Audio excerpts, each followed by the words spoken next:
공유하고, 자, 네, 공유하고 보겠습니다. 이 그림은, 앞에 화면 보이시나요? 네, 안 보이시나요? 보입니다. 보여요? 네네네. 이 그림이 루벤스의 그림으로 알고 내가 이걸 구글에서 스크랩을 했는데, 그 다음에 다시 찾아서 들어가 보니까 없더라고요. 그런데, 어, 이 아주 재밌는 그, 이제 전설이 내려오는데요. 이 요엘에 대해서, 어, 이제 뭐 이렇게 얘기하면은 좀 그렇지만 요엘서를 잘못 해석하는 바람에 이단이 많이 생겨났습니다. 그래서 더더군다나 이 요엘서를 교회에서는 얘기하지 않습니다. 또 얘기하기가 굉장히 어려운 상황에 지금 처해 있는 거예요. 그래서 이제 이따가 본문을, 오늘은 이제 요엘서가 분량이 작기 때문에 전체를 다 읽고 함께 지금 설명을, 전체를 다 본문 전체를 살펴볼 예정입니다. 그래서 요엘서는 3장밖에 안 되기 때문에 요엘서를 다 이제 살펴보겠는데요. 일단 살펴보면서 어떤 이단들이 출현을 하게 됐는지, 또 어떻게 오해가 됐는지 자세히 말씀드리고, 지금은 요엘서의 배경을 좀 살펴보고 난 다음에 본문을 들어가도록 하겠습니다. 자, 이 그림에 대해서도 이따 이제 나올 때 설명을 드리겠습니다. 가장 좋은 것은 이게 보이실지 모르겠어. 핸드폰으로는 거의 안 보이고 노트북으로도 잘 안 보이시죠? 보입니다. 보이십니까? 네, 박 집사님 좀 보입니까 이거? 안 보이시죠? 자, 그러면 생략하고, 자, 생략하고, 자, 요엘서 들어가기 전에 열왕기하 9장 한번 볼까요? 열왕기하 9장. 이제 엘리사가 비문서 선지자로서 사역을 끝내고 이제 문서는 남기지를 않았습니다. 그렇게 하고 이제 그러니까 엘리사가 예후에게 왕조를 세우고 하나님의 명을 받아서 기름 부음을 하지요. 그래서 이제 예후가 오므리 왕조를 없앱니다. 아합의 집을 이제 치죠. 그렇게 하고, 이 못된 그 아합 왕과 결혼을 했던 이세벨. 아합도 악하지만 그 이세벨은 아주 더 악합니다. 그래서 그런 사람이 결혼을 해가지고 나면 그 딸을 낳는데 그 딸의 이름이 아달랴입니다. 그러면 이 두 사람을 능가하겠죠. 그래서 이 아달랴는 이 참 끔찍합니다. 그리고 이세벨도 예후가 하나님의 명을 받아서 이세벨을 죽이는데 그 예언이 이제 성취가 되죠. 아합의 아들들 70명이 하루아침에 죽는 그런 비극적인 사건이 벌어집니다. 자, 그리고 이게 이제 이세벨의 언덕이라는 건데요. 자, 이 사진도 이제 엘리야 수도원이라는 그 약간 높은 데서 이스라엘이 아닙니다. 이스라엘에 대한 그 예언은 예후를 기름 부음을 세우시면서 이스라엘에 관한 얘기가 이제 있었죠. 그 이스라엘이 평원인데 지난번에도 말씀드렸지만 히브리인들은요. 이 산과 산 사이에 이렇게 넓은 평야가 있는데도 이스라엘 사람들은 어떻게 한다고요? 산과 산 사이에 있으면 아무리 넓어도 골짜기라고 그럽니다. 그러니까 지금 송은영 집사님도 골짜기에 살고 계신 거예요. 어느 골짜기에 사시냐면 유달산과 승달산 사이에 골짜기에 살고 있어요. 그러니까 지금 조희정 집사님도 지금 어디서 살고 있냐면 그 승달산과 청계 그 목대 뒤에 있는 산, 거기가 무슨 산이죠? 승달산. 거기가 승달산인가 보다. 그런가 보다. 유달산과 승달산 사이에 지금 저기 석현동에 살고 계시는 거예요. 골짜기에. 석현 골짜기에 살고 계시는 거예요, 지금. 그래서 여기를 이렇게 골짜기라고 부르는데 지금 잘 안 보이시겠지만 아무튼 넓은 평원이 이제 이스라엘 평원이고요. 그다음에 이제 길보아산 전투는 아시죠? 다볼산, 모래산. 모래산은 이제 모래라는 거는 이따가 이제 우리 이른비 할 때 그 비가 모래입니다. 모래. 그래서 모래 상수리 나무 뭐 이렇게 지명 이름인데 이런 모래 상수리 나무 많이 나오죠.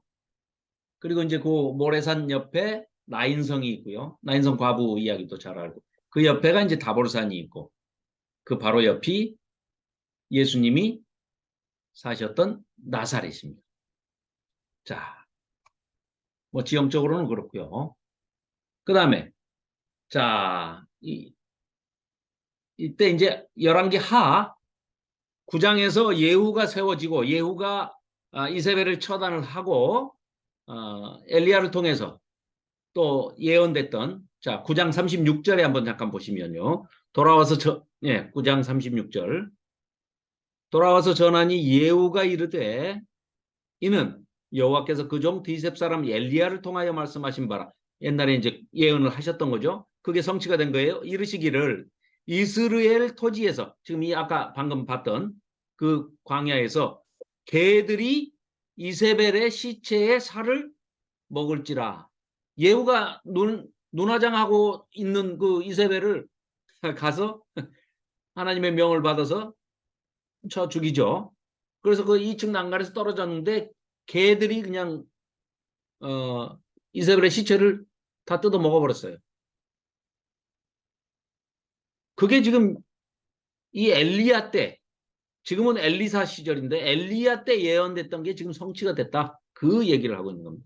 오늘 10장 1절에 아합의 아들 70명이 사마리아에 있는지라 이 70명을 다 죽입니다.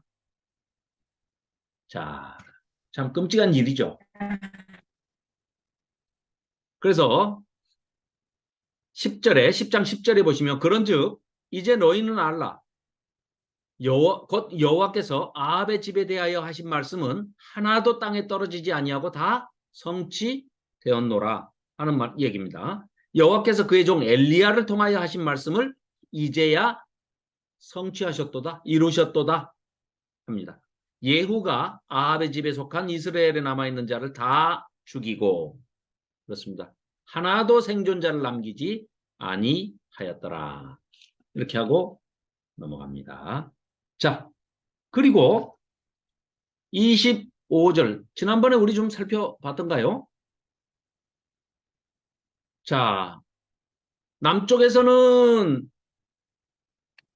히스기야 왕이 약간 개혁을 시도했었고요. 대대적으로 개혁을 했던 사람은 요시야 왕이었죠.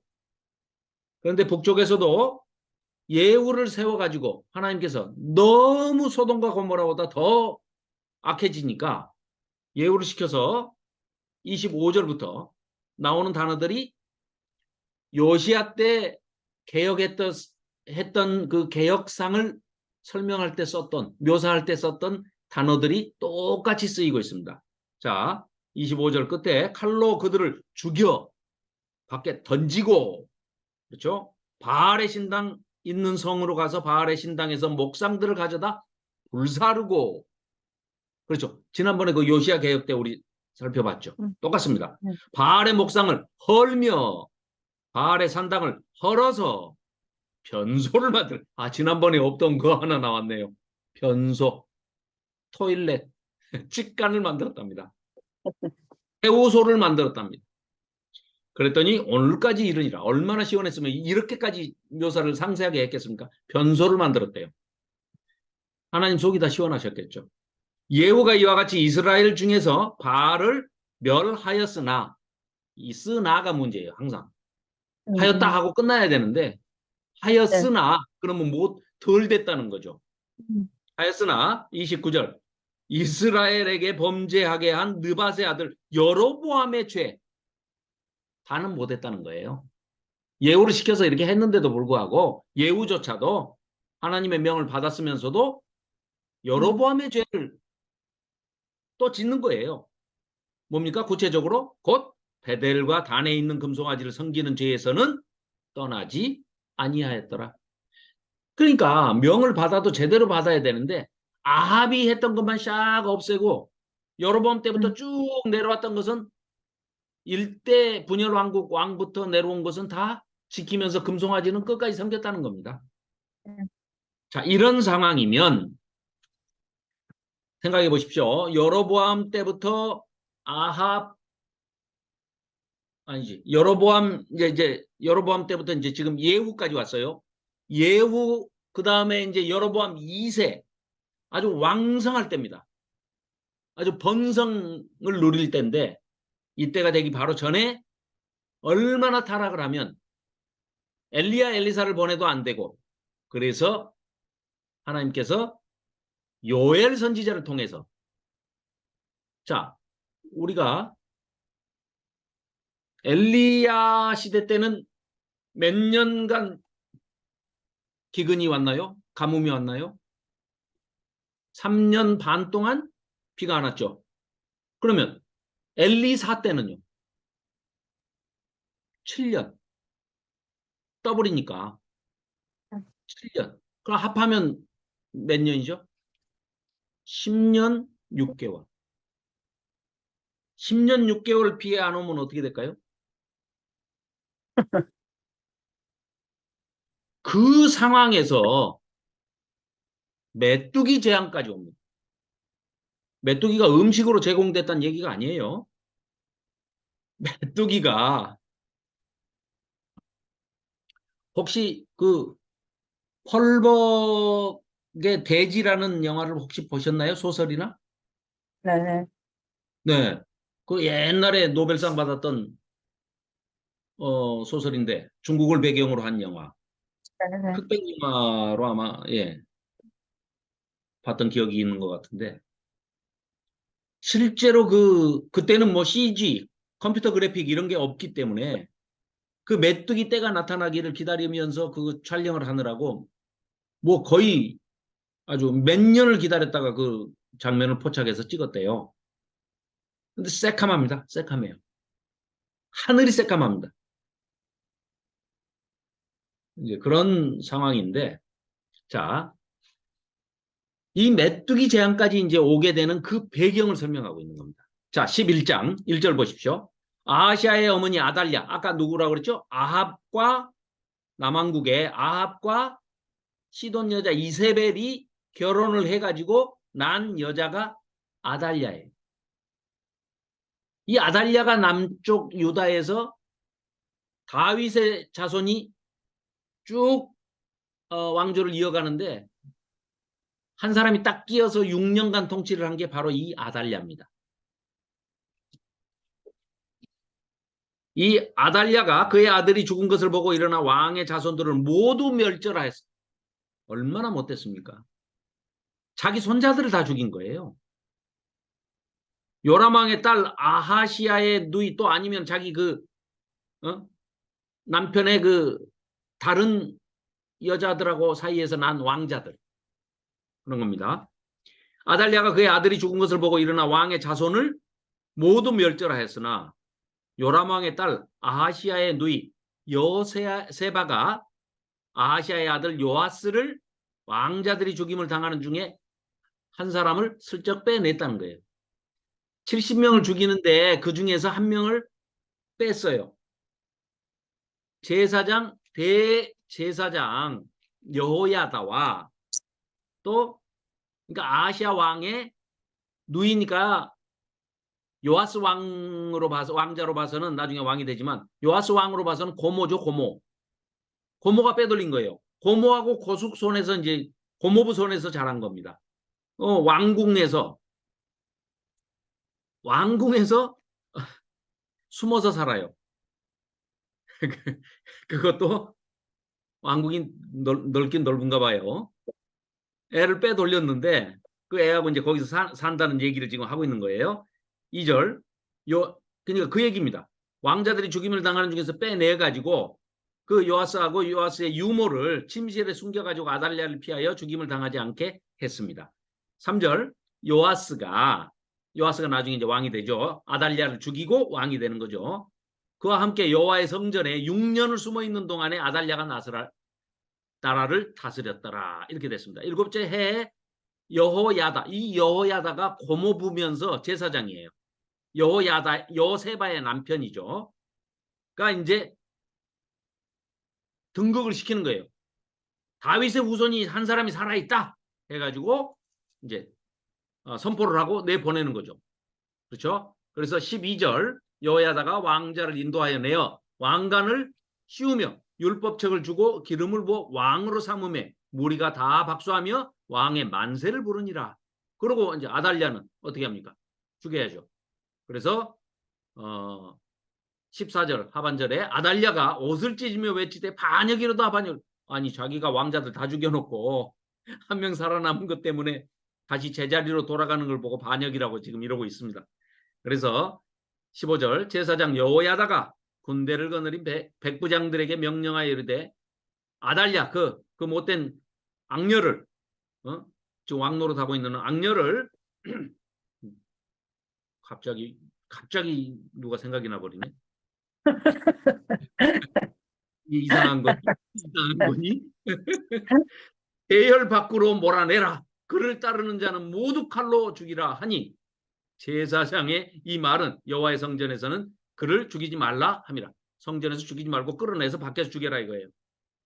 이에 그의 길을 열어주매 그가 왕궁의 말이 다니는 길로 가다가 거기서 아달랴가 죽임을 당했습니다.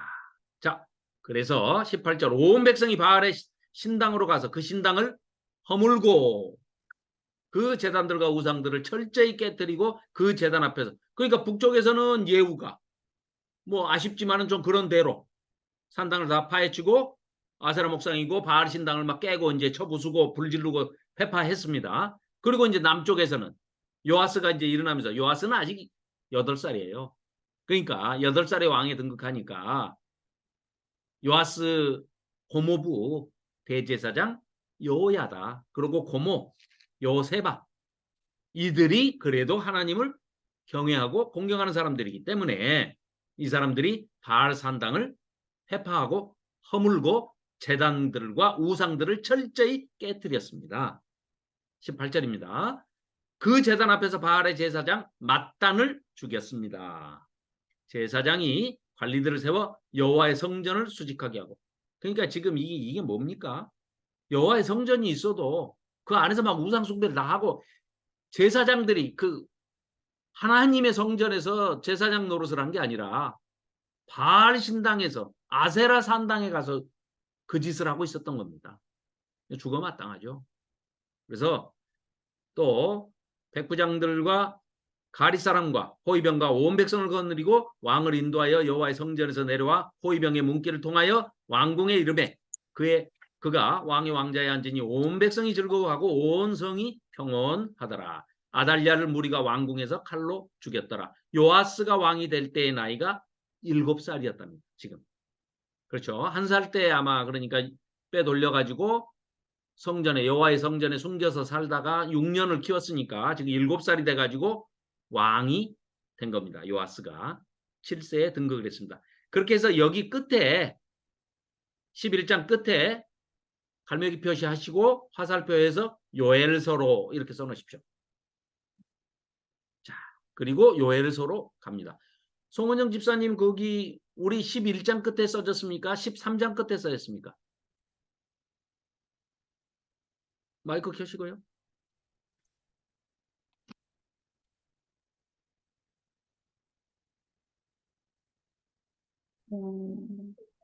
안 써져 있어요. 안 써져요? 13장에도 안 써져 있고? 네. 어, 그 지난번에 할 때, 뭐지? 지난번에 할 때 안 써놓으셨던 모양이죠? 아, 그랬나 봐요. 써놓으셨구나. 그러면 11장에다 써놓으면 되죠. 네네네. 1장에다 끝에 12장 시작하기 전에 요엘서로라고 써놓고 이제 여기서 요엘서를 보면 됩니다. 이게 지금 김명주 목사님이나 노우 목사님 지금 그 하시는 그 커리큘럼대로 지금 우리가 따라가고 있는 겁니다. 그래서 자 이제 요엘서를 한번 살펴보면서 제가 말씀을 좀 드리겠습니다. 자, 이게 자 여기 보시면 앞에 그림에 보시면 자 예후가 등극을 하고 아달랴를 죽이고 요아스가 7살에 지금 왕이 됐죠. 이때 그러면 그 전 왕 때 이미 기근이 자 엘리야 때 3년 반, 엘리사 때 7년, 10년 6개월의 기근이 있었어요. 가뭄이. 이건 뭐 다 죽어나는 거죠. 그럴 때 더더군다나 여기 보십시오. 여기 아합 왕 때 열왕기상 15장에서 여호사밧 때 남쪽에는 이때 기근이 왔어요. 10년 반 동안이나 기근이 왔습니다. 어마어마한 거죠. 거의 뭐 굶어 죽는다는 얘기예요. 그런데 거기에 또 요아스 때 아달랴가 또 얼마나 못된 짓을 하고 있을 때입니까? 6년 동안이나. 그때 요엘 선지자가 메뚜기 재앙에 대해서 얘기를 선포하고 있습니다. 이때 북쪽은 예후죠. 자, 그래서 이때 기근과 함께 메뚜기 재앙이 일어나고 그런데 북이스라엘은 꼼짝을 하지 않습니다. 이런 재앙이 닥쳐도 북이스라엘이 돌아오지를 않아요. 하나님께. 그렇지만 남유다에서는 이때 놀라운 사건이 벌어집니다. 이때만 해도 요엘이 외칠 때 남유다는 회개하고 돌아옵니다. 이게 북이스라엘 남유다 왕조 분열 왕국에서 처음 있었던 일이고 마지막 일이 되어버립니다. 그러고 나서는 포로 잡혀갔다 온 다음에 조금 회개가 일어나지 회개 사건은 일어나지 않습니다. 자, 이때를 보면 이때가 이제 좀 더 상세하게 보면 이렇습니다. 자, 여로보암 막 이제 남북으로 갈라졌을 때 스마야 선지자도 있었고 뭐 아이야 선지자, 무명의 선지자, 이름이 없는 선지자 이렇게 나와요. 그렇지만 이제 별 내용도 기록이 없고 그런데 아합 왕 때 북이스라엘의 아합 왕 때 엘리야, 엘리사가 등장을 하죠. 예후 때까지 거쳐서 오므리 왕조입니다. 오므리 왕조 때 그러면 오므리 왕조 때 번성을 하면서 워낙 나쁜 짓을 많이 하고 하나님 너무 가슴을 아프게 합니다. 그래서 하나님께서 선지자를 보내신 게 엘리야 선지자를 보내주시고 엘리사 선지자를 보냈음에도 불구하고 북쪽이 회개하고 돌아오지는 않아요. 그래서 왕조를 바꾸십니다. 예후 왕조로 바꾸죠. 그래서 예후가 조금 하는 듯 했는데 돌아오지는 않습니다. 그래서 이 메뚜기 재앙을 남쪽과 북쪽에 다 황충에 메뚜기 재앙이 일어나게 만드시는 겁니다. 그러니까 이건 어느 한쪽에만 일어난 게 아니에요. 전체적으로 남북 이스라엘에 다 일어난 사건입니다. 그래서 결국은 이렇게 해서 북이스라엘은 끝까지 회개하지 않고 호세아 왕 때 멸망하고 말죠. 그리고 결국 남유다만 남게 되는 겁니다. 그때가 남쪽에서는 히스기야 6년 때 히스기야가 왕이 된 지 6년에 북이스라엘이 BC 722년에 아수르에 멸망당하죠.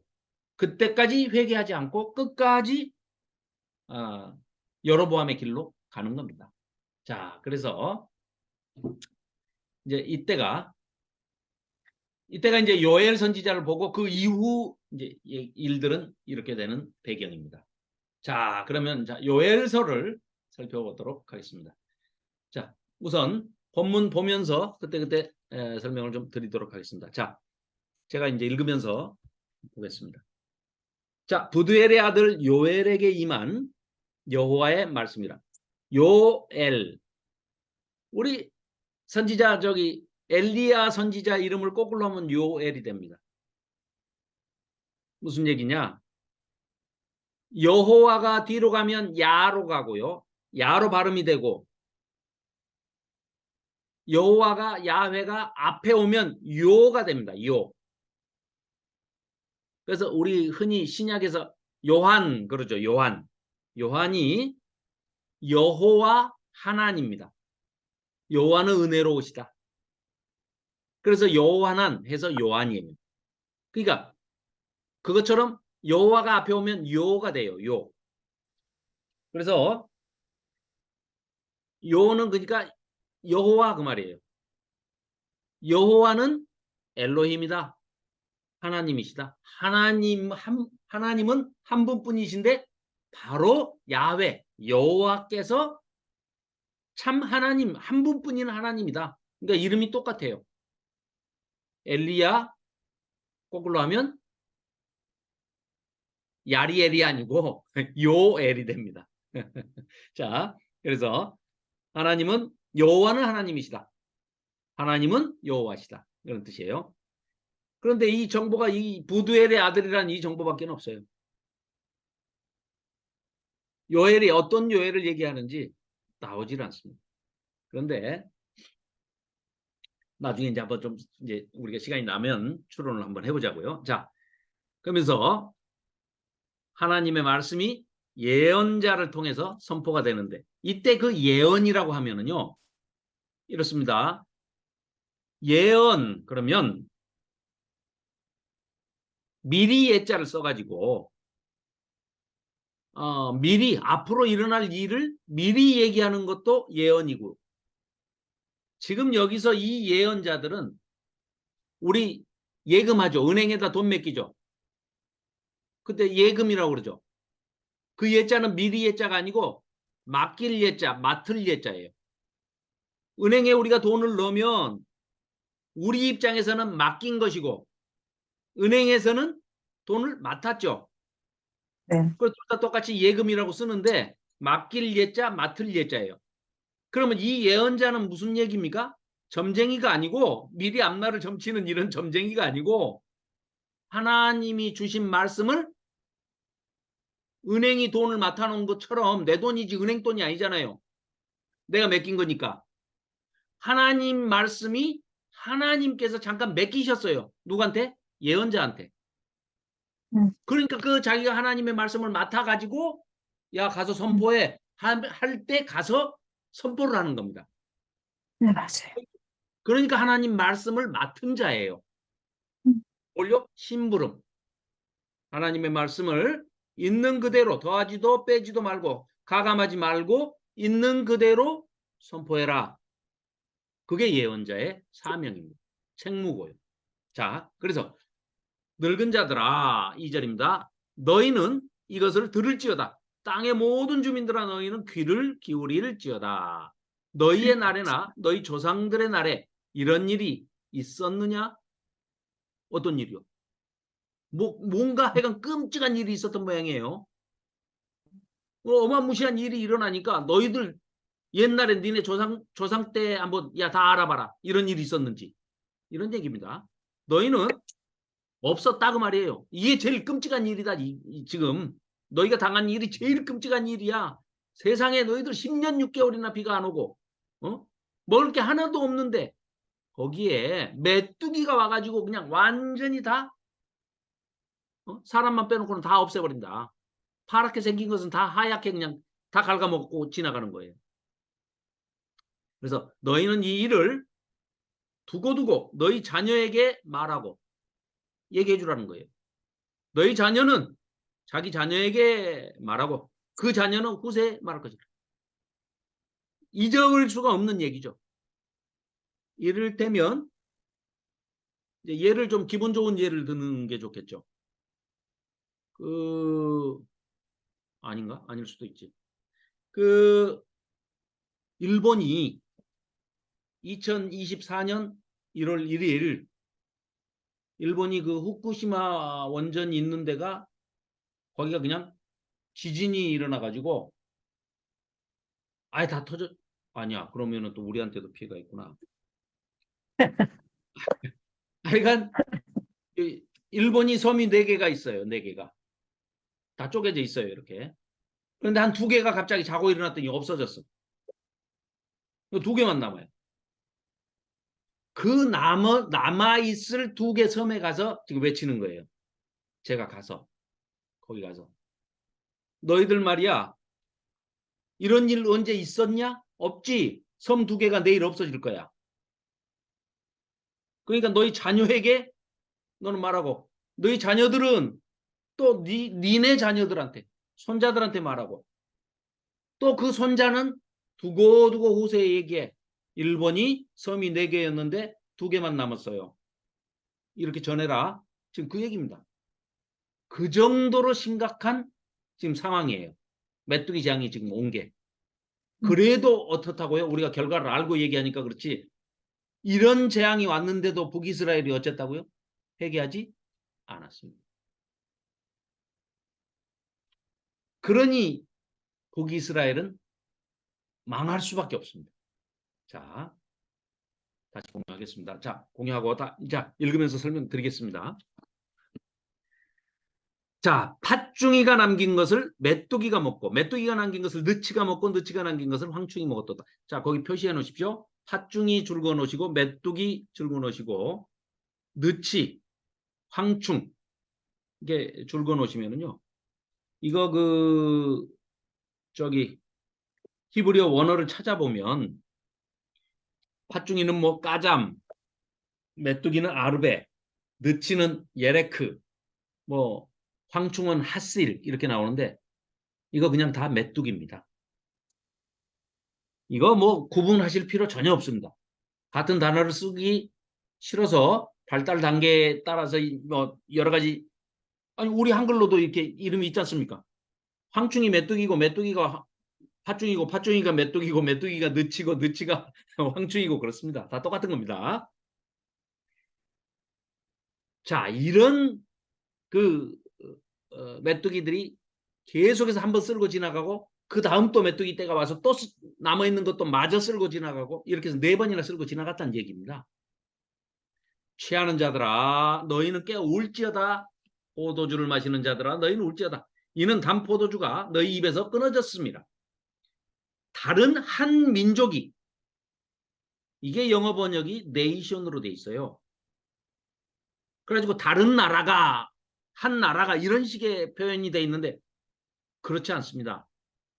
다른 나라를 얘기하는 게 아니고 메뚜기를 의인화해서 메뚜기 떼가 마치 군대처럼 아주 조직적으로 어떤 헬라 군대 내지는 무슨 여기로 따지면 뭐 아수르 군대 뭐 바벨론 군대 이런 군대들이 쳐들어온 것처럼 메뚜기가 쫙 쳐들어와서 그 모습을 보고 비유적으로 표현하기를 다른 어떤 큰 민족이 군대가 쳐들어온 것처럼 지금 의인화시켜서 묘사를 한 겁니다. 그래서 내 땅에 올라왔음이로다. 그들은 강하고 수가 많으며 그 이빨은 사자의 이빨 같고라고 그러면은 사자의 이빨입니까? 사자의 이빨 같은 겁니까? 같은. 예, 그렇죠. 그러니까 사자의 이빨은 아니죠. 사자의 네. 이빨이면 그냥 사자의 이빨이다 이러지. 사자의 이빨 같고 메뚜기 같고 뭐 군대 같고 이건 아니라는 얘기죠. 아니. 자, 우리가 쉽게 어디 이제 교회나 뭐 좀 이런 데 가보면은 성령을 비둘기로 막 반짝반짝하는 그런 걸로 많이 그림을 그려놓죠. 그 왜 그래요? 성령이 비둘기 같이 예수님이 세례받을 때 요단강에서 세례받으실 때 성령이 비둘기 같이 내렸다 이러니까 사람들은 뭐예요? 비둘기를 생각하고 비둘기를 그릴 수밖에 성령을 그릴 수가 없잖아요. 그러니까 비둘기를 그려놓고 저게 성령이다. 이렇게 얘기를 하듯이 그러니까 이제 그게 거기에서 끝쳐야 되는데 그걸 영해한다고 해가지고 오바를 해버리는 바람에 이단이 나오는 겁니다. 그러니까 이제 우리는 철저하게 오늘 이 요엘서를 정확하게 시제 잘 아셔야 할 게 이것만 주의하시면 됩니다. 원관념과 비유관념. 어떤 게 원관념이고 어떤 걸 비유적인 관념으로 끌어들여서 쓰고 있는지 이 저자가 그걸 하나 구분하시면 문제는 간단해집니다. 두 번째는요. 시제가 한 가지 시제가 아니고 네 가지 시제와 세 가지 예언이 나옵니다. 요엘이. 그러니까 요엘 당시에 이루어질 일도 있고 그 다음에 요엘이 때는 알지 못하지만 언젠가는 이루어질 일, 즉 약 800년 뒤에 예수님이 오셔서 마가의 다락방에서 오순절날 성령 강림 사건 때 일어날 일을 또 예언하고 있는 게 있습니다. 그리고 세 번째는 종국사적 인류 종말 때 그때 이루어질 일, 즉 계시록에 기록이 되어 있는 그 일들에 대한 일까지 세 가지 일이 예언이 되어 있습니다. 그것만 구분하시면 요엘서를 누구에게든지 정확하게 설명을 해드릴 수가 있습니다. 자, 첫째, 뭐라고요? 원관념과 비유관념. 뭐가 원관념이고 무엇을 비유적으로 거기다가 뭐 같다, 뭐 같다, 뭐처럼 생겼다, 어쩌다 이걸 갖다 붙였는지 이걸 잘 아셔야 됩니다. 이 요엘서가요. 아까 그 사진 처음에 그림 잠깐 보여드렸지만 그 제롬이라는 학자가 유명한 신학자인데 세계적으로 유명한 그 4세기 때의 신학자예요. 근데 이 사람이 주석을 잘못했어요. 자, 방금 나왔던 여기 팥중이, 메뚜기, 느치, 황충 이 네 가지가 나온 거를 팥중이는 아수르고 메뚜기는 이거 적을 필요도 없습니다. 이거 외워놓으면 또 그것만 생각납니다. 이거 틀린 걸 얘기하고 있습니다. 지금. 팥중이가 아수르고 메뚜기는 바벨론이고 그 다음에 느치는 헬라 제국이고 황충은 뭐 로마 제국. 아이고 이때 헬라가 어디 있고 로마가 어디 있습니까 지금. 역사를 모르니까 그냥 아유, BC 9세기 그러니까 800년대의 사람입니다. 분열한국 돼가지고 얼마 안 됐을 때예요.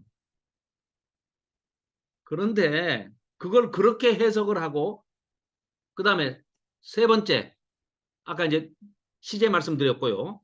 세 번째는 이른 비와 늦은 비에 대한 해석. 이른 비는 그냥 말 그대로 이스라엘 백성들이 가을에 파종할 때 내리는 비를 이른 비라고 그래요. 봄비를 우리는 이른 비라고 그러는데 이 사람들은 반대예요. 거꾸로 가을에 파종할 때 내 말랐다가 비가 딱 오기 시작해서 가을에 이른 비가 한번 촥 내려주면 그때 씨를 뿌립니다. 그러고 난 다음에 수확하기 전에 봄에 3, 4월 달에 늦은 비를 한번 더 내려주시면 그때 그 비가 그치고 나면 수확을 합니다. 그걸 이른 비와 늦은 비라고 그러는데 이거를 사람들이 오해를 해가지고 뭐라고 영해를 한답시고 최근에까지도 그런 운동이 있었습니다. 끔찍하죠. 어떤 얘기냐. 오순절 다락방에서 마가 요한의 2층 집 다락방에서 오순절에 성령 강림 사건이 있었는데 그것이 이른비고 2000년이 지난 지금 마지막 날 재림 전에 지금 늦은비 운동이 내려서 성령 강림이 어마어마하게 전 세계적으로 지구적으로 있을 것이다. 해가지고 이 요엘서 2장 10 몇 절이죠? 그래가지고 2장 28절, 29절 이걸 가지고 노래 불렀죠. 마지막 날에 내가 나의 영으로 뭐 이런 그 복음성가 있죠. 제가 그 노래를 잘 네. 몰라가지고 그 박종호 씨인가요? 누군가? 네.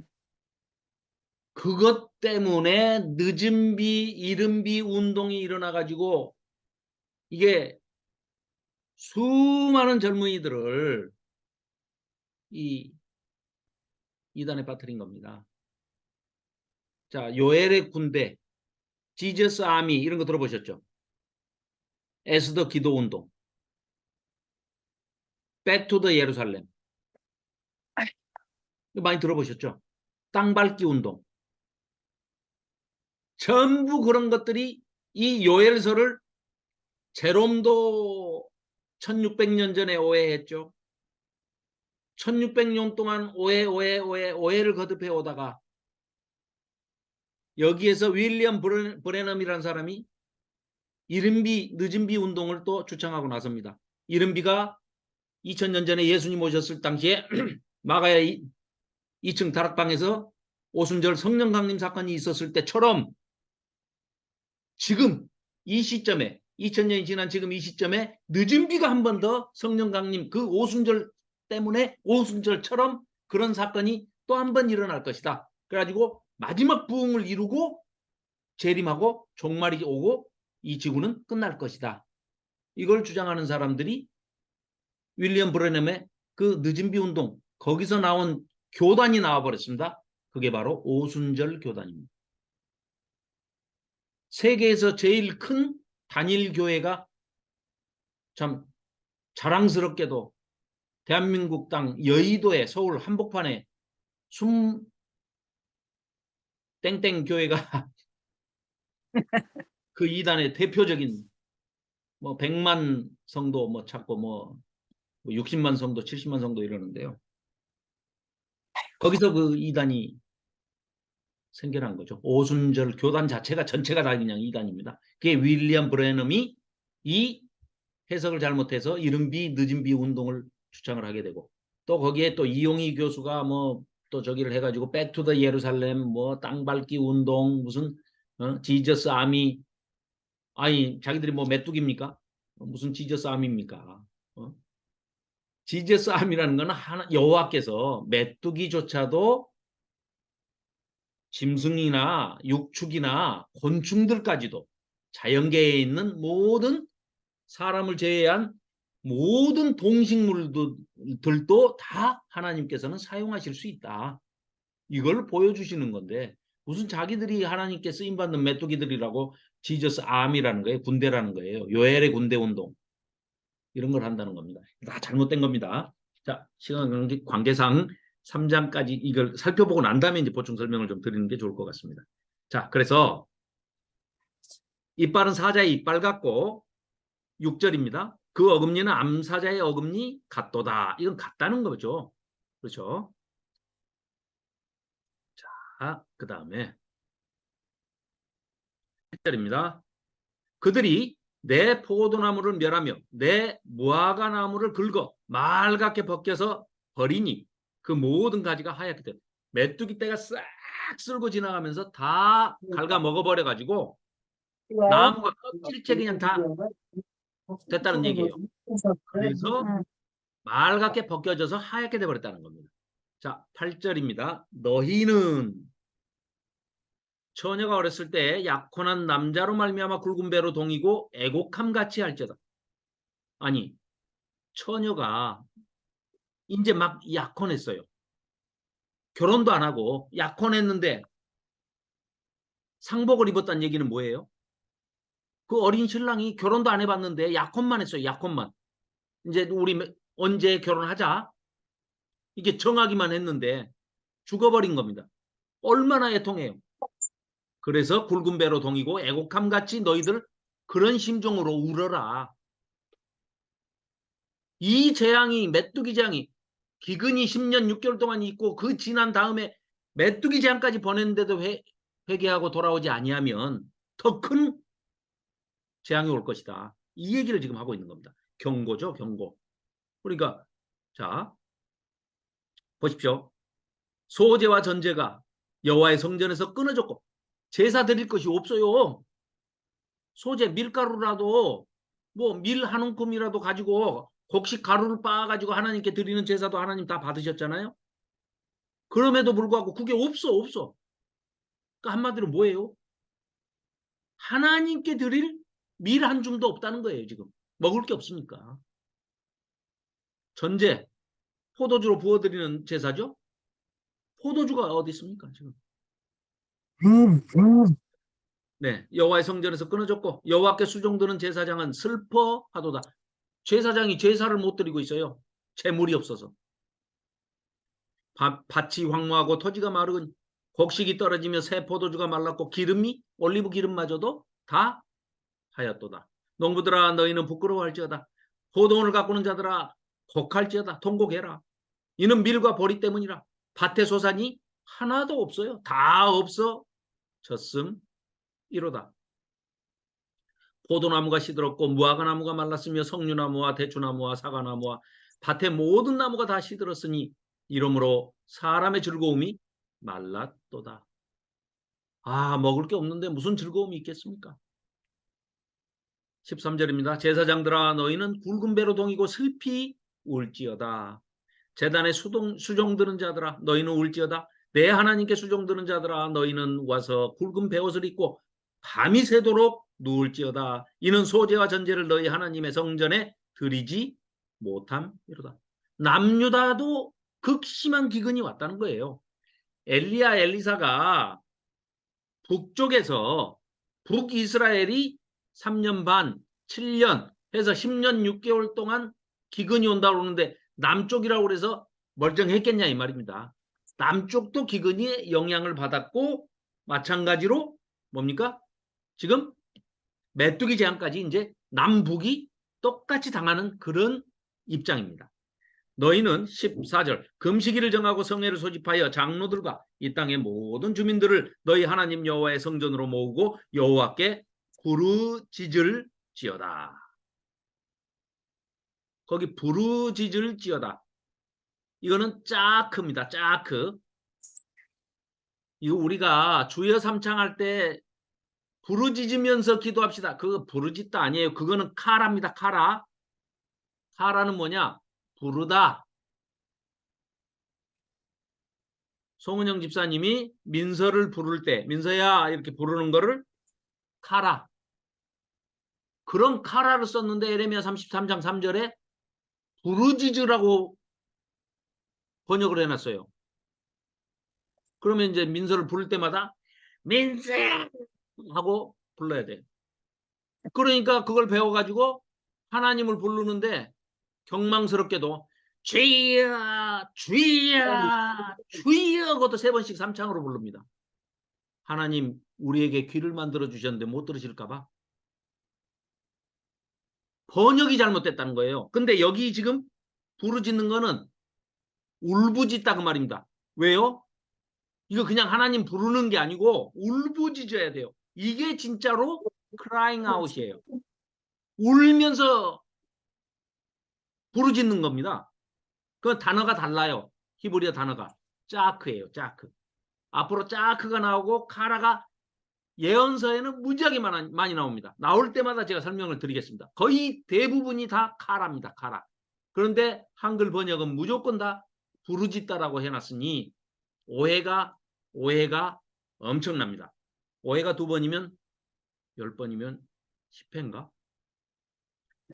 아무튼 오해는 한국말 번역에서 엄청난 오해를 유도하고 있어요. 그 우리가 정확하게 구분을 해야 됩니다.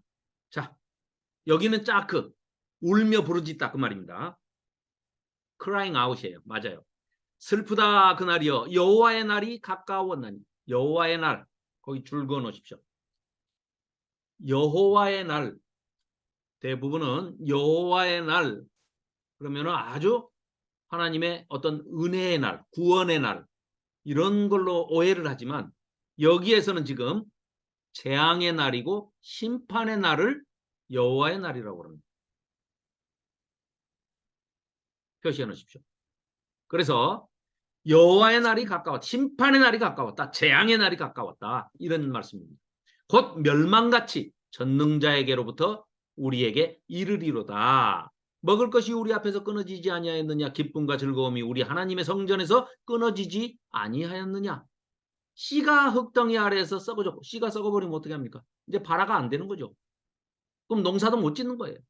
창고가 텅텅 비었고 곡간은 무너져 버렸습니다. 이는 곡식이 시들었음이로다. 가축이 울부짖고 소떼가 풀이 있어야 뭐 가축도 먹고 살 거 아닙니까? 감으로써 풀이 없어요. 거기다가 이제 메뚜기 재앙까지 와버리니까 아무것도 먹을 게 없는 겁니다. 가축이 울부짖고 소떼가 소란하니 이는 꼴이 없음이라. 양떼도 피곤하도다. 여호와여 내가 주께 부르짖으오니. 이거 카라입니다. 아까는 짜크였지만 이거는 그럼 뭐라고 해야 돼요? 내가 주님께, 이건 기도하다는 뜻이에요. 그렇죠? 아니면은 call, 부르는 거예요. 주여 하고. 이게 부르짖는 게 아닙니다. 주께 말씀드리오니 불이 목장에 풀을 살랐고 불꽃이 들의 모든 나무를 살랐음이니이다. 이게 뭐예요? 누가 불질른 게 아니고 너무 이 땡볕에 바짝 말라버린 게 너무 기간이 오래 가다 보니까 자연발화가 돼버리는 겁니다. 그러니까 나무나 풀이 조금 남아있는데 그마저 너무 태양볕이, 강렬한 태양빛이 계속해서 쪼여버리니까 자연발화가 돼가지고 그나마 다 타버리는 겁니다. 그걸 지금 묘사하고 있는 거예요. 자, 2장입니다. 시온은 예루살렘의 별칭이죠. 시온에서 나팔을 불며 나의 거룩한 산에서 경고의 소리를 질러 이 땅 주민들로 다 떨게 할지니 이는 여호와의 날이 이르게 됨이니라. 이제 임박하였으니. 이게 지금 단계별로 점점 지금 강도가 세집니다. 자, 맨 처음에 가뭄이 엘리야 때 3년 반 1단계. 2단계는 엘리사 때 따블로 가뭄이 7년, 합해서 10년 6개월. 세 번째, 이제는 뭐가 임박했다고요? 더 큰 재앙의 날, 여호와의 날이 임박했답니다. 그게 바로 뭐라고요? 메뚜기 재앙입니다. 곧 어둡고 캄캄한 날이요 짙은 구름이 덮인 날이라 새벽빛이 산 꼭대기에 덮인 것과 같으니 이는 많고 강한 백성. 뭘 의인화시켜서 얘기한 거죠? 메뚜기 때. 메뚜기 때가 아주 집단으로 조직적으로 움직이니까 얼마나 많은지 군대처럼 보인다는 거예요. 그걸 지금 많고 강한 백성이라고 표현하는 겁니다. 그러니까 이 비유관념과 원관념을 잘 구분하셔야 되는 겁니다. 그렇죠? 이거 진짜 백성이 아니에요. 자, 이르렀음이라. 이와 같은 것이 옛날에도 없었고 이후에도 대대에 없으리로다. 메뚜기 재앙은요. 이 아프리카나 중근동 지방에는 수시로 일어납니다. 그러나 이때 있었던 것처럼 이렇게 수천억 마리가 이렇게 쓸고 지나가는 것은 전무후무한 일이라는 거예요. 그렇죠? 그래서 자, 묘사를 하는데 어떻게 묘사가 되어 있는지 한번 잘 보십시오. 이게 정말 이 문필가가 이건 참 이 글을 잘 쓰는 사람이 쓴 거예요. 근데 그걸 오해해가지고 그 많은 이단들이 생겼다는 게 참 인간은요. 그 어느 신학자 말처럼 우상 제조 공장이에요. 인간은 우상 제조 공장이다. 뭘 갖다 줘도 다 우상으로 만들어가지고 다 섬겨. 하나님만 빼고. 네. 자, 봅시다. 곧 2절이죠? 예. 곧 어둡고 캄캄한 날이요 짙은 구름이 덮인 날이라 새벽빛이 산꼭대기에 덮인 것과 같이 많고 강한 백성이 이르렀습니다. 메뚜기 때를 얘기합니다. 이와 같은 것이 옛날에도 없었고 이후에도 대대에 없으리로다. 불이 그들의 앞을 사르며 불꽃이 그들의 뒤를 태우니. 야, 앞에 불꽃이 자연발화가 일어나가지고 있는 걸 싹 태워. 그러면은 메뚜기가 먹을래다가 없어져 벌써 먹을 게. 그럼 더 화가 나가지고 더 이제 앞으로 막 전진하겠죠. 그 뒤에 또 좀 남아있는 것도 또 불꽃이 또 뒤를 사른대요. 그들의 예전의 땅은 에덴 동산 같았으나 오호. 지금 에덴 동산을 끌고 들어온 거는 뭐예요? 지금의 상황. 아무것도 없는 풀한폭이 없고 완전히 뭐 나무 껍질조차도 다 메뚜기가 갉아먹어버린 황폐한 것의 정반대. 완전히 풍성하고 풍요롭고 초록이고 먹을 것으로 그냥 꽉 찬 동산이 에덴 동산이죠.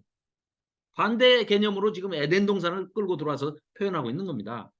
그 에덴 동산, 예전에는 에덴 동산 같았대요. 뭐 예전에 에덴 동산 같았겠습니까? 그렇지만 얼마나 그리우면, 먹을 게 없으면 옛날에는 여기가 에덴 동산 같았었는데 하고 과장법을 쓰고 있는 겁니다. 그들의 나중에 땅은 황폐한 들, 지금 황폐한 들 같으니 그것을 피한 자가 없도다. 자, 그의 모양은 말 같고, 그럼 말이라는 겁니까? 말이 아니라는 겁니까? 말 같으면 말이 아니라는 거죠. 뭐가 말 같냐? 메뚜기가 뛰는데 꼭 말이 뛰는 모습처럼 메뚜기도 잘 뛰더라. 그게 말 같고, 그 달리는 것은 이제 계속 반복해서 뛰는 게 이제 달리는 걸로 묘사가 되는데, 달리는 것은 기병 같더래요. 말탄 군인, 기병. 그럼 기병 같다 그러면 기병입니까? 기병 아닙니까? 기병 아니죠. 메뚜기가 기병 같더라 그 말이에요. 기병 기병 같으며, 그러니까 같고 같으며 거기다 동그라미 쳐보시면 계속 나옵니다. 그들이 산 꼭대기에서 뛰는 소리는 병거 소리와도 같고 말이 모는 마차 소리가 같이 들린다는 거예요. 메뚜기가 떼로 가니까 마차 소리 같이 들렸대요. 불꽃이 건물을 사르는 소리와도 불이 나가지고 막 그 풀이 타는 초가집 지붕 타는 막 쏴 하는 소리 나죠. 초가지붕 타면 그런 소리 같은 게 막 들리니까 마치 불 난 것처럼도 들린다는 거예요. 그게 건물을 사르는 소리와도 같으며, 그죠? 강한 군사가 줄을 버리고 싸우는 것 같은 그런 소리로 들리고, 6절입니다. 그 앞에서 백성들이 질리고 무리의 낯빛이 하얘졌도다. 그걸 쳐다보고 있는 백성들이 얼마나 질렸는지 그냥 낯빛이 하얘졌다는 거예요. 그들이 용사 같이, 그럼 용사가 아니죠. 용사 같더라는 거예요. 달리며 무사같이 싸우는 사무라이 같이 성을 기어오르며 각기 자기의 길로 나아가되 그 줄을 이탈하지 않으며, 뭐 그냥 뭐 촥촥촥 메뚜기 떼가 이렇게 지나가면은요 얼마나 많은지 위로 이렇게 지나가더라고요. 몇 겹이 쌓여가지고 막 이렇게 움직여요. 그냥 마치 그냥 조직적으로 꼭 훈련받은 군사들처럼 움직입니다. 이따 이제 동영상 하나 보겠습니다. 자, 기어오르며 각기 자기의 길로 나아가되 그 줄을 이탈하지 아니하며 피차에 부딪히지 아니하고 각기 자기의 길로 나아가며 무기를 돌파하고 나아가나 상하지 아니하며, 지금 메뚜기 떼를 묘사하고 있는 겁니다. 성중에 뛰어들어가며 성 위에 달리며 집에 기어오르며 도둑같이, 전부 같이입니다. 같이 창으로 들어가니 그 앞에서 땅이 진동하며 하늘이 떨며 해와 달이 캄캄하며 별들이 빛을 거두도다. 얼마나 메뚜기 떼가 많았으면 그 숫자가 하늘빛이 가려버리더라는 거예요. 여호와께서 그의 군대 앞에서, 메뚜기입니다. 이걸 보고서 요엘의 군대 운동 이런 걸 만드는 겁니다. 이게 하나님의 군대가 지금, 이게 하나님의 군대가 아니고 메뚜기로 재앙을 지금 내리시는 일인데, 참 오해를 해도 끔찍한 오해를 하는 거죠. 여호와의 날이 크고 심히 두렵도다. 당할 자가 누구이랴. 하나님 심판의 날 심판을 하고 계시는데 누가 당하겠습니까? 누가 맡겠습니까? 그거를. 자, 12절입니다. 지금부터는 이제 하나님의 소원입니다. 자, 여호와의 말씀에 너희는 이제라도 금식하고 울며 애통하고 마음을 다하여 내게로 돌아오라. 내게로 돌아오라. 거기 줄 한번 그어 보십시오. 자, 이게 우리가 흔히 말하는 뭐죠? 회개. 하나님께로 울며 애통하고 마음을 다하여 하나님께로 돌아가는 것이 회개죠. 하나님께서 그걸 바라고 계신다는 거예요. 그러시면서 아주 중요한 말씀을 하시죠.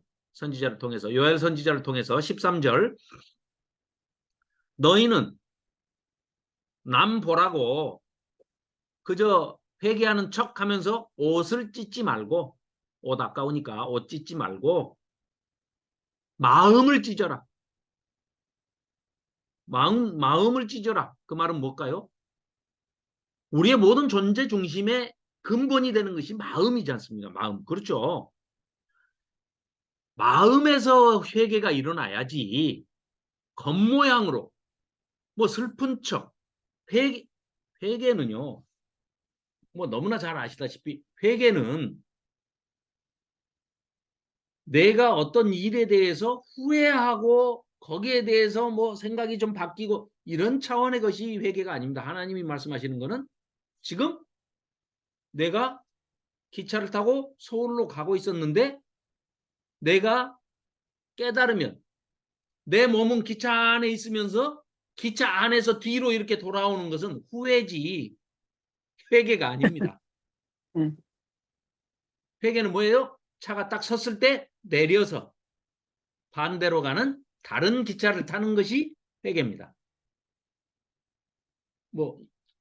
다 너무나 주지하시다시피 잘 아시는 내용이니까 자 넘어가겠습니다. 그래서 마음을 찢고 너희 하나님 여호와께로 돌아올지어다. 이 돌아올지어다 하고 12절에 돌아올지어다가 똑같이 슈브입니다. 히브리어로 슈브. 이거요 굉장히 많이 나왔습니다. 열왕기서에서도 많이 나왔습니다. 슈브는 굉장히 많이 나오는 구약에서 굉장히 많이 나오는 단어인데 내게로 돌아오라. 예언서의 주제가 뭡니까? 회개하고 하나님께 돌아오라 아닙니까? 슈브예요. 슈브. 그러면 놀랍게도 하나님 뭐라고 그러시냐면요. 너희가 회개하고 나한테 돌아오면 똑같은 말씀을 쓰셔요. 나도 너희들한테 돌아갈게. 그런데 하나님은 회개하실 하실 게 없잖아요. 하나님은 전능하시기 때문에. 그러니까 하나님은 네가 슈브해서 나한테 돌아오면 나는 나함해서 너한테 돌아가서 위로해주고 회복시켜주고 은혜 줄게. 그게 나함입니다. 네가 슈브하면 내가 나함할게. 한글로 번역하면 네가 돌아오면 나도 돌아갈게. 네가 나를 버렸으니 나도 너를 버린다. 어디서 많이 들으셨죠? 사울왕이 네가 나를 버렸으니 나도 너를 버린다. 네가 나에게 슈브하지 않으니 나도 너를 나함하지 않는다. 돌보지 않는다. 똑같아요. 그래서 보십시오. 그걸 한글로 뭐라고 그랬냐면요. 3절 끝에 자 그는 은혜로우시며 자비로우시며 노하기를 더디하시며 인애가 크시사 뜻을 돌이켜 거기 줄 그어놓으십시오. 똑같은 말입니다. 뜻을 돌이켜. 그 다음에 주께 재앙을 내리지 아니하시나니 주께서 혹시 마음과 뜻을 다시 또 돌이키시고 이거 두 개 다 나함입니다. 나함. 네가 슈브하면 내가 나함할게. 그러니까 뭐예요? 네가 돌아오면 나도 돌이켜서 너한테 갈게. 그리고 내가 너 재앙 내릴 거 돌이켜서 내가 재앙 안 내릴게. 이런 말씀입니다. 자, 그래서 여기 이제 뭐 은혜로우시며 이제 요나서에도 다음에 공부할 요나서에도 똑같은 단어를 쓰고 있습니다만은 은혜로우시며 하난 아까 한눈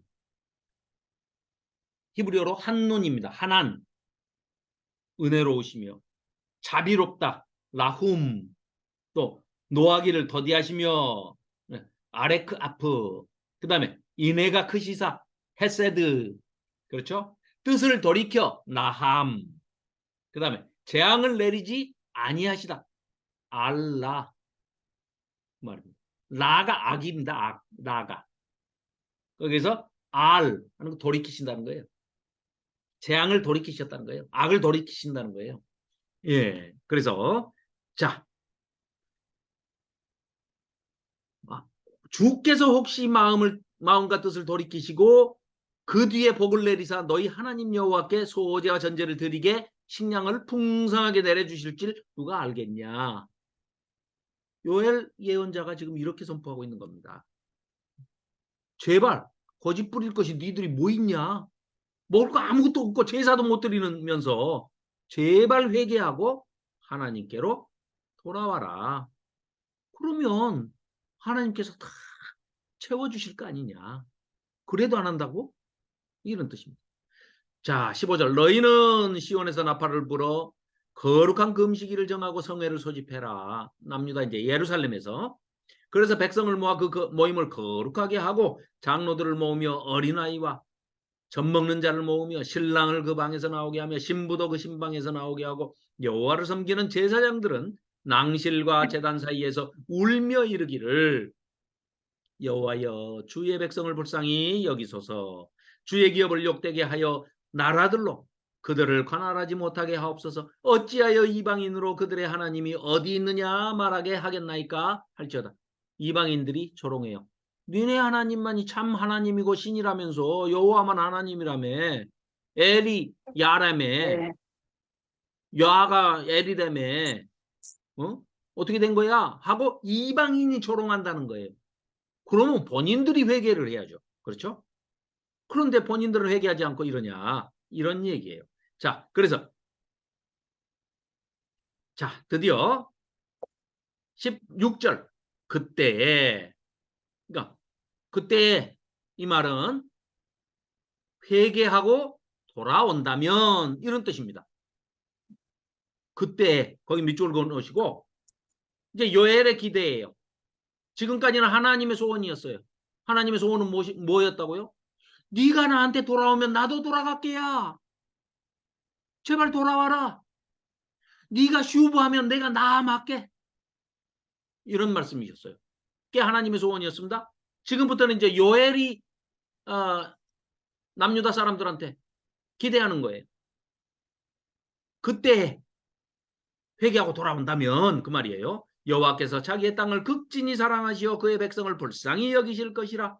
여호와께서 그들에게 응답하여 이르시기를 하나님께서 내가 너희에게 곡식과 새 포도주와 기름을 주리니 너희가 이로 말미암아 흡족하리라. 내가 다시는 너희가 나라들 가운데서 욕을 당하지 않게 할 것이며 내가 북쪽 군대라고 그러니까 오랑캐인 줄 아는데 이게 메뚜기입니다. 그냥 메뚜기.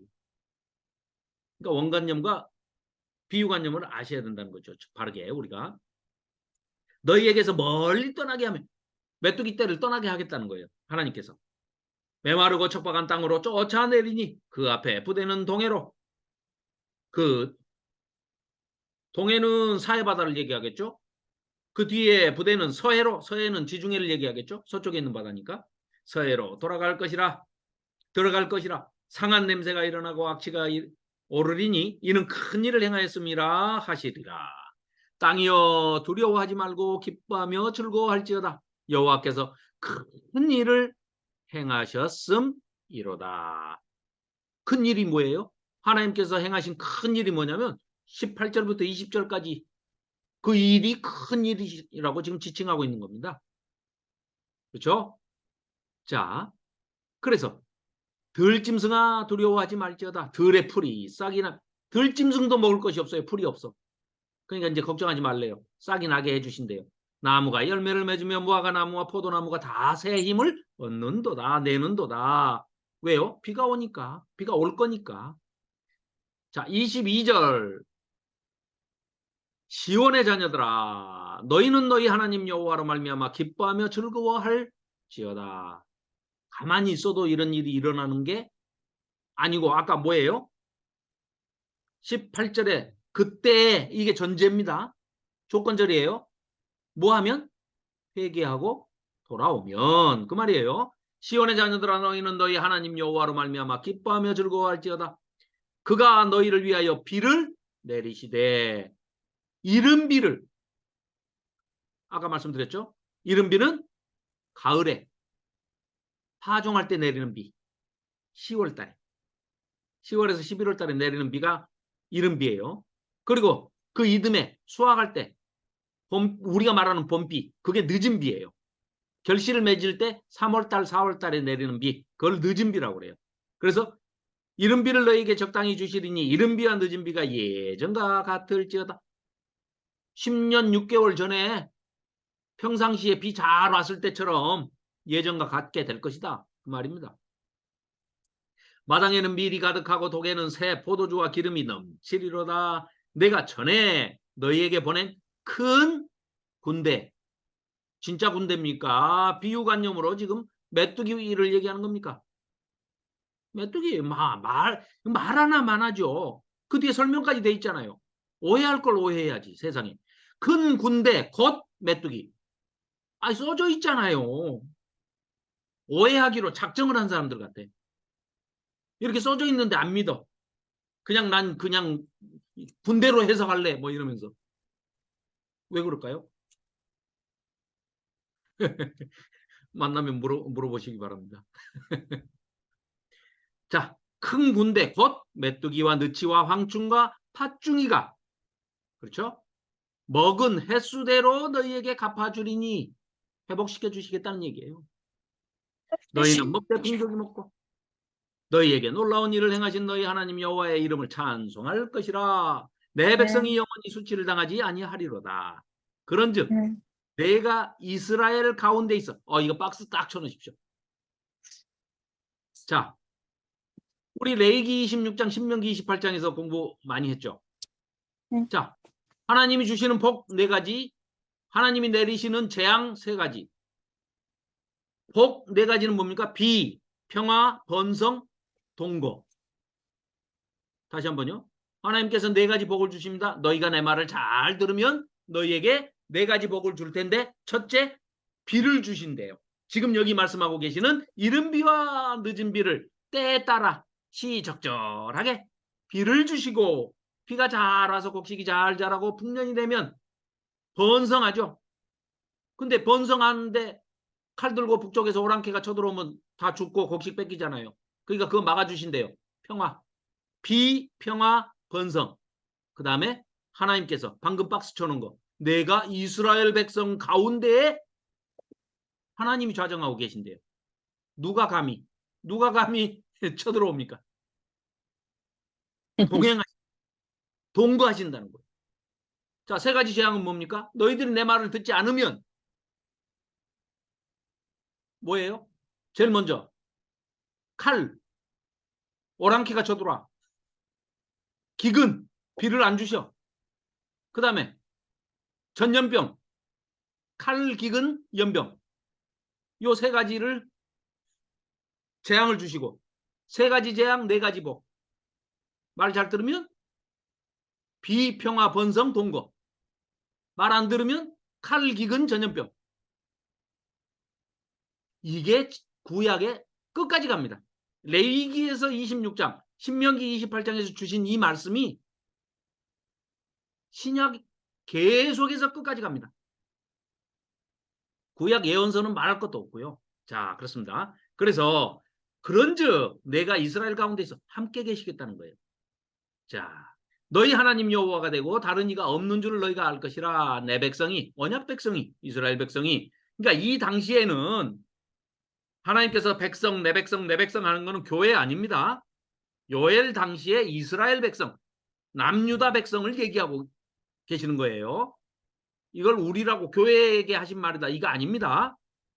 자, 그 유명한 시제가 이제 여기서부터 나옵니다. 28절. 그 후에 자, 보십시오. 24절부터 27절까지를 24, 25, 26, 27 4절을 하나로 묶으십시오. 그래가지고 1번 동그라미 시제가 요엘 당시입니다. 그리고 이거는 요엘 당시에 이미 이루어진 일이죠. 지금 이 글 속에서는 이루어지지 않았지만 회개하고 돌아오니까 바로 이루어져 버리는 거죠. 자, 두 번째 28절 29절 그 후가 800년 후입니다. 최소한 750년에서 800년 후예요. 언제? 예수님 오시고 승천하시고 성령을 보내주셔서 마가의 2층 집 다락방에서 오순절에 성령 강림 사건이 일어날 때 이 일이 벌어지는데요. 내가 내 영을 만민에게 부어주리니 너희 자녀들이 장래일을 말할 것이며 너희 늙은이는 꿈을 꾸며 너희 젊은이는 이상을 볼 것이며 그때 내가 또 내 영을 남종과 여종에게 부어줄 것이며 하고 28절 29절만 두 절을 묶어서 2번 동그라미 하십시오. 그래가지고 성령 강림 때 이루어질 일. 그렇습니다. 그러고 나서 이 29절과 30절 사이에는 최소한 2000년이 더 지났습니다. 지금. 또 언제가 될지 몰라요. 이거는 계시록에 나와 있는 기록이 그대로 여기 돼 있습니다. 자, 보실까요? 30절. 자, 이 만민에게 부어주는 이거는 일단 3장까지 다 읽어놓고 설명을 드리겠습니다. 자, 30절부터 32절까지를 묶어서 3시제로 하십시오. 시제 3. 자, 30절. 내가 이적을 하늘과 땅에 베풀리니 곧 피와 불과 연기기둥이라. 오호. 이거 계시록에 나왔던 얘기죠. 여호와의 크고 두려운 날이 이르기 전에 해가 어두워지고 달이 핏빛같이 변하려니와 종말 직전에 있을 징조죠. 종말의 징조. 재림의 징조입니다. 누구든지 여호와의 이름을 부르는 자는 구원을 얻으리니 이는 나 여호와의 말대로 시온산과 예루살렘에서 피할 자가 있을 것이며 남은 자 중에 나 여호와의 부름을 받은 자가 있을 것임이니라. 요한계시록 6장 12절 이하에 보시면 계시록 거기다 써놓으십시오. 예, 계 해가지고 6장 12절 이하 이렇게 써놓으시면은요. 제가 6장 12절을 자 재림이 임박했을 때 종말이 오는 사인 징조가 세 가지 징조가 있는데 그 중에 둘째 사인입니다. 이게 자 그걸 우리 계시록 할 때 4인 6인 68 그거 기억나시죠? 4인 6인 68이 세 가지 사인입니다. 네 번째 인 떨어졌을 때 여섯 번째 인 떨어졌을 때 4인 6인 68 여섯 번째 나팔을 불었을 때 이때가 세 가지 징조입니다. 그중 지금 여기 요엘서에 나와 있는 것이 두 번째 사인입니다. 그게 12절이에요. 내가 보니 여섯째 인을 떼실 때에 그렇죠. 두 번째 사인입니다. 4인 6인 68이니까 두 번째 사인 여섯째 인을 떼실 때 큰 지진이 나며 해가 검은 털로 짠 상복같이 검어지고 달은 온통 피같이 되며 하늘의 별들이 무화과 나무가 대풍에 흔들려 서리건 나무가 떨어지는 것 같이 땅에 떨어지며 하고 쭉 징조 사인이 종말의 징조 두 번째 사인이 6장 12절 이하로 설명이 되어 있죠. 자, 그 얘기가 지금 여기 30절부터 32절까지 있습니다. 그리고 3장으로 가서요. 자, 보라 그날 곧 내가 유다와 예루살렘 가운데에서 사로잡힌 자들을 돌아오게 할 그때 내가 만국을 모아 데리고 여호사밧 골짜기에 내려가서 내 백성 곧 내 기업인 이스라엘을 위하여 거기에서 그들을 심문하리니 이는 그들이 이스라엘을 나라들 가운데 흩어버리고 나의 땅을 나누었음이며 하나님의 땅을 거룩한 성소 가나안 땅을 뺏어갔다는 거예요. 또 제비 뽑아 내 백성을 끌어가서 소년을 기생과 바꾸며 소녀를 술과 바꾸어 마셨음이니라. 하나님을 대적하는 거죠. 두로와 시돈과 블레셋 사방아 너희가 나와 무슨 상관이 있느냐? 너희가 내게 보복하겠느냐? 만일 내게 보복하면 너희가 보복하는 것을 내가 신속히 너희 머리에 돌리리니 곧 너희가 내 은과 금을 빼앗고 나의 징계한 보물을 너희 신전으로 가져갔습니다. 하나님 성전에 있던 성소에 있던 것을 싹 다 약탈해 갔죠. 그거 다 뺏어오시겠다는 거예요. 또 유다 자손과 지금 아직 일어나지 않았어요. 그런데 그렇게 됐을 때 하나님께서 이렇게 하시겠다는 겁니다. 또 유다 자손과 예루살렘 자손들을 헬라 족속에게 팔아서 그들의 영토에서 멀리 떠나게 하였음이니라. 보라, 내가 그들을 너희가 팔아 이르게 한 곳에서 일으켜 나오게 하고 너희가 행한 것을 너희 머리에 돌려서 너희 자녀를 유다 자손의 손에 팔리니 그들은 다시 먼 나라 스바 사람에게 팔리라. 여호와께서 말씀하셨느니라. 너희는 모든 민족에게 이렇게 널리 선포할지어다. 그러니까 이스라엘이 완전히 회복이 된다는 걸 선포하라는 거예요. 이 선포할지어다가 카라입니다. 카라. 아까 그 부르짖다라고 번역해 놓은, 잘못 번역해 놓은 이것도 카라입니다. 부르다, 선포하다. 카라. 너희는 전쟁을 준비하고 용사를 격려하고 병사로 다 가까이 나와서 올라오게 할지어다.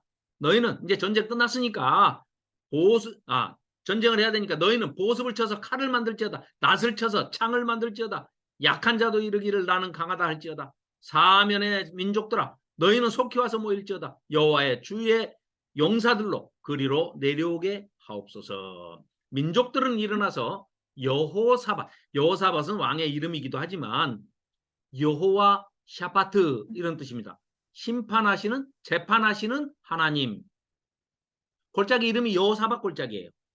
그래서 심판하시는 하나님, 재판하시는 하나님, 여호사밧 골짜기로 올라올지어다. 내가 거기에 앉아서 사면의 민족들을 다 심판하리로다. 너희는 낫을 쓰라. 곡식이 이것도다. 와서 밟을지어다. 포도주 틀이 가득히 차고 포도주 독이 넘치니 그들의 악이 크미로다. 13절을 별표해 놓으십시오. 그리고 계시록 14장이라고 써놓으시고 네 번째 시제, 사동글뱅이 시제 이렇게 해놓으십시오. 자, 이게 계시록 14장에 가면은요, 그 그림 보여드렸었죠. 큰 낫을 가지고 자루에 그 이한 낫을 가지고 예리한 낫을 가지고 막 거두는데 포도 알갱인 줄 알고 막 걷어가지고 그 술통에다가 넣고 아가씨들이 치마 이렇게 걷고 막 밟는데 그게 뭐라고요? 나중에 보니까 사람 머리. 불신자의 영혼, 불신자의 네, 영혼. 불신자들의 영혼, 불신자들의 머리. 자, 14장에 가서 계시록 14장에 가서 보십시오. 여기 19절 17절부터 제가 읽겠습니다. 계시록 14장 17절부터 제가 읽겠습니다. 거기 이제 요엘 3장 13절이라고 써져 있는 나눠주에 써져 있을 겁니다. 아마. 또 다른 천사가 하늘에 있는 성전에서 나오는데 역시 예리한 낫을 가졌더라. 이한 낫을 가졌더라 말입니다. 또 불을 다스리는 다른 천사가 제단으로부터 나와 예리한 낫 가진 자를 향하여 큰 음성으로 불러 이르되 네 예리한 낫을 휘둘러 땅에 포도송이를 거두라. 이게 사람의 불신자의 영혼이고 불신자의 머리통입니다. 머리통. 포도송이를 거두라. 그 포도가 익었느니라 하더라.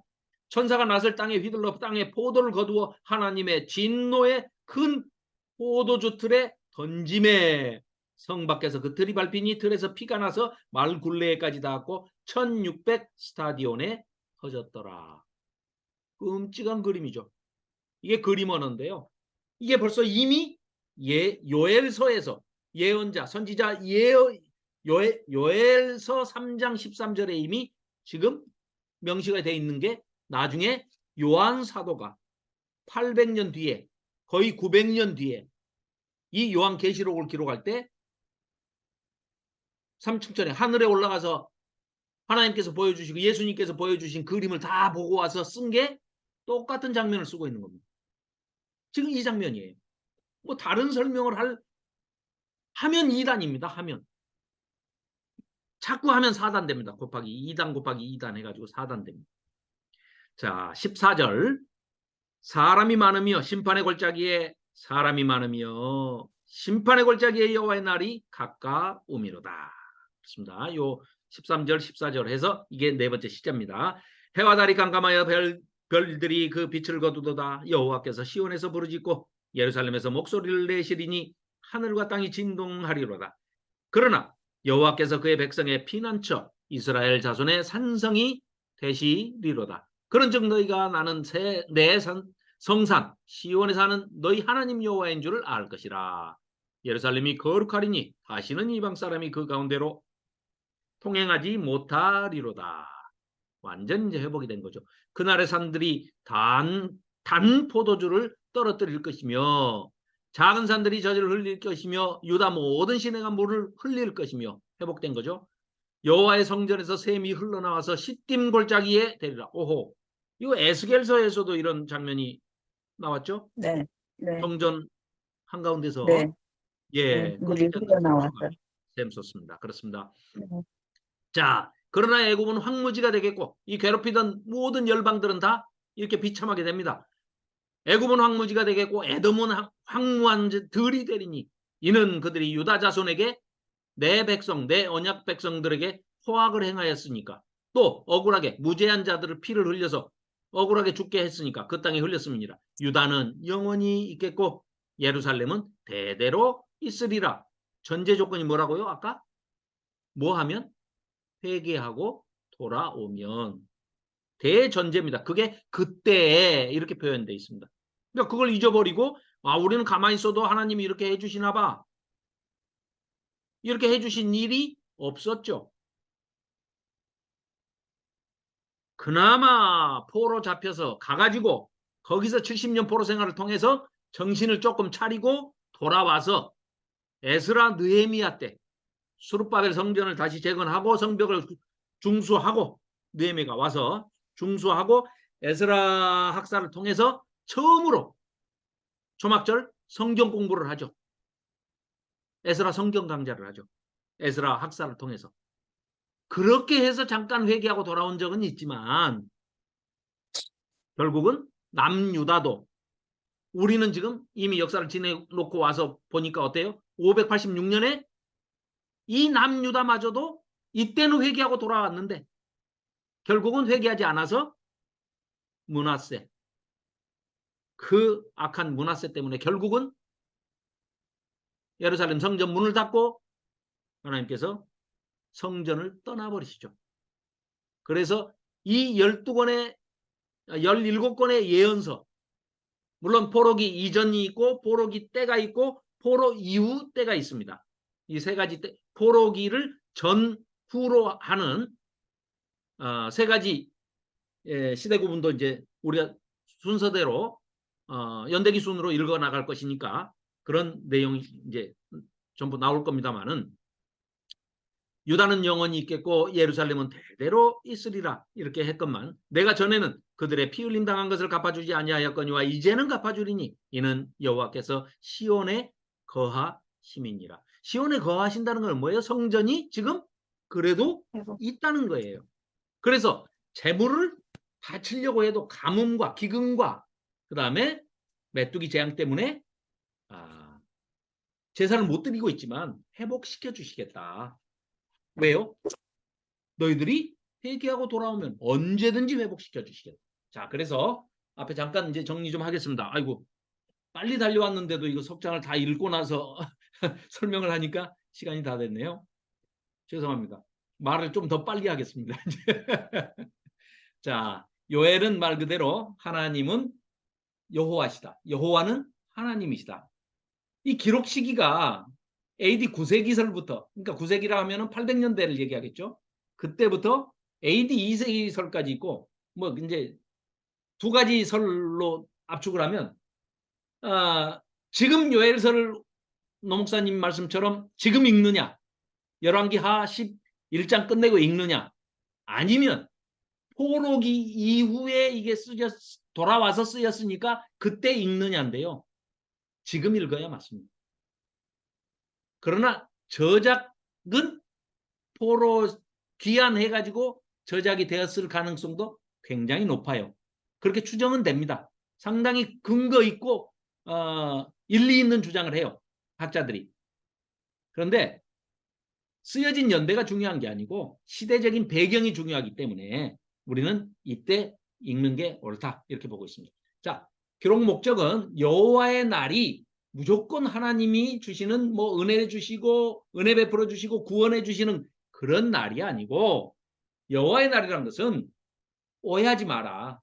너희들이 우상 숭배와 사회 정의를 짓밟고 하나님이 원하시는, 하나님이 기뻐하시는 일을 하지 않고 이렇게 살아간다면 그 여호와의 날이란 것은 심판의 날이고 징계의 날이고 재앙의 날이다 하는 것을 지금 요엘 선지자가 선포하고 있는 겁니다. 그래서 여호와의 날이 무조건적인 어떤 하나님의 은혜와 구원의 날이 아니고, 우리가 잘못하면 심판과 징벌의 날이라는 것을 똑똑히 알아라, 이런 얘기입니다. 그리고 여호와의 날이, 그 징계의 날이, 심판의 날이 도래하기 전에 죄를 진심으로 회개하고 악에서 돌이키는 자에게는 하나님께서 성령을 부어주시고 새 사람을 만들어서 구원을 베풀어 주신다 하는 걸 선포하는데요. 이게 굉장히 중요합니다.